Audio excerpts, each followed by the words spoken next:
In this guide video, I'm going to show you the procedure to use HBO Max on mobile. So to use HBO Max on mobile, first download the app from your respective app store. Go to your respective app store, type in HBO Max on the search bar and install the app.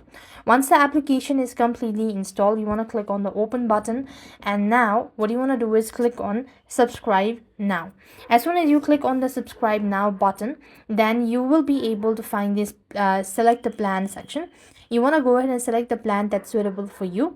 After which, or after you're done selecting a plan, what you want to do is go ahead and provide in your credential, email address, create a password, set a profile name, username, all that stuff. And with that, you'll have successfully created your HBO Max account. Now what you need is to use HBO Max, you just want to go ahead and select a movie or maybe a show that you want to watch, and that's how you should be able to start using your HBO Max on your mobile.